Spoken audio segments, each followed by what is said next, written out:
চাঁচলের যে ঘটনা, সেই ঘটনাটা খুব লজ্জাজনক ঘটনা। এগুলো তৃণমূলের আমলে পোষা এই ধরনের যে পাপগুলো এখন বেরোচ্ছে। দোকানের আড়ালে অবৈধভাবে গর্ভপাত করানোর অভিযোগ, গ্রেপ্তার দম্পতি। মালদার চাঁচল সুপার স্পেশালিটি হাসপাতালে গেটের সামনে একটি ওষুধের দোকানের আড়ালে টাকার বিনিময়ে অবৈধভাবে গর্ভপাত করানোর অভিযোগ উঠেছে দোকানের মালিক সঞ্জীব সাহা ও তার স্ত্রী মিলি পোদ্দার সাহার বিরুদ্ধে। ঘটনাকে কেন্দ্র করে চাঞ্চল্য ছড়িয়েছে চাঁচল হাসপাতাল মোড় এলাকায়। ঘটনাটির একটি ভিডিও সামনে এসেছে। অভিযোগ, নিউ আস্থা মেডিকেল নামে ওই দোকানে দীর্ঘদিন ধরে এই ধরনের কাজ চলছিল। অভিযোগকারীদের দাবি, দোকানের ভিতরে মহিলাদের নিয়ে গিয়ে গোপনে এই প্রক্রিয়া চালানো হতো। সম্প্রতি এই বিষয়টি স্থানীয়দের নজরে আসার পর তারা পুলিশকে খবর দেন। অভিযোগকারী আকাশদীপ চ্যাটার্জির দাবি, দোকানের ভিতরে দুজন মহিলাকে ঢুকতে দেখে তার সন্দেহ হয়। এরপর তিনি বিষয়টি মোবাইলে রেকর্ড করে পুলিশকে খবর দেন। খবর পেয়ে চাঁচল থানার পুলিশ ঘটনাস্থলে পৌঁছে সঞ্জীব সাহা ও তার স্ত্রী মিলি পোদ্দার সাহাকে গ্রেপ্তার করে। অন্যদিকে বিসিডি এর জোনের সম্পাদক প্রণব পাল জানান, অভিযোগের ভিত্তিতে ওষুধ ব্যবসায়ীর লাইসেন্স বাতিলের জন্য আবেদন করা হয়েছে। ঘটনাটি কি ঘটিয়েছে এবং খতিয়ে দেখা হচ্ছে এবং তদন্তে সব তথ্য সামনে আসবে বলেই জানা গেছে। চাঁচল বিধানসভা কেন্দ্রের বিজেপি অবজারভার অভিষেক সিংহানিয়া ঘটনার তদন্ত ও কঠোর পদক্ষেপের দাবি জানিয়েছেন।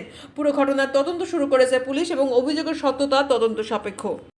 কি করছে পর্দা লাগিয়ে? হ্যাঁ, পর্দা লাগিয়ে কি করছে? কে যায় আকাশ? এবার কি করছো? এখানে ডিসি করছে কই ডিসি পর্দা করছে? লাগিয়ে। এই যে মহিলা আছে এখানে, এবার ডাকছি থানা। কি করছে পর্দা লাগিয়ে? হ্যাঁ, পর্দা লাগিয়ে কি করছে? কে যায় আকাশ? এবার কি করছো? এখানে ডিসি করছে কই ডিসি পর্দা করছে? লাগিয়ে। এই যে মহিলা আছে এখানে, এবার ডাকছি থানা। হ্যাঁ, ও যাবে না কোথাও। এই,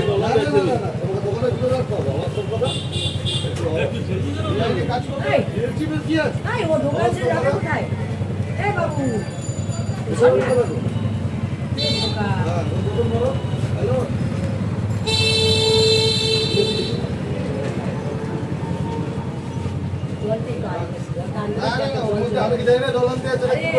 একটা বাজলে আমাদের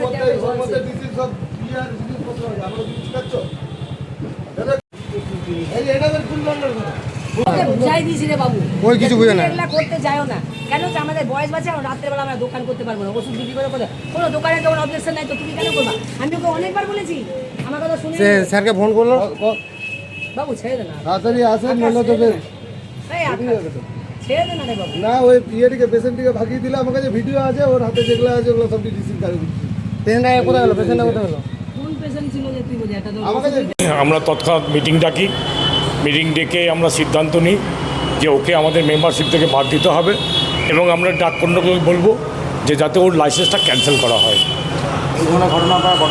আমরা আমাদের বিসিডিএ এই ধরনের কোনো ঘটনা বরদাস্ত করে না। কিন্তু বিসিডিএ মেম্বার হয় আমাদের পরে, আগে ড্রাগ কন্ট্রোলের লাইসেন্স পায়। লাইসেন্স পাওয়ার পরে আগে মেম্বার হয়। টোটাল ব্যাপারটাই ড্রাগ কন্ট্রোল ওনারা কী করছেন না করছেন ওটা তাদের ব্যাপার। কিন্তু আমরা চাইবো যাতে ওনার লাইসেন্সটা ক্যান্সেল হয়ে যায়। একদম বেআইনি কোনো অ্যাবর্শন কেস আমরাকে সমর্থন করি না, ঠিক আছে?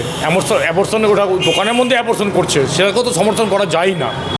ভারতীয় জনতা পার্টির সরকার, শুভেন্দু অধিকারীর সরকার এই যে স্বাস্থ্য ব্যবস্থায় যে এই দুর্নীতি, এই যে নোংরা মুখের জিরো টলারেন্স হিসেবে দেখছে। এবং আমি আপনাকে বলে রাখি, স্বাস্থ্য ব্যবস্থায় যদি কেউ দুর্নীতি, কেউ নোংরামু করে, তাদেরকে কাউকে ছেড়ে কথা বলা হবে না। এখন বিজেপির সরকার আছে, এক এক করে এই যে যারা দুর্নীতিবাজ, দাঙ্গাবাজ, এই যে যারা চোর আছে, যারা স্বাস্থ্য ব্যবস্থাকে নিয়ে মানুষের প্রাণের সঙ্গে খেলা খেলছে, তাদেরকে কাউকে ছাড়া হবে না।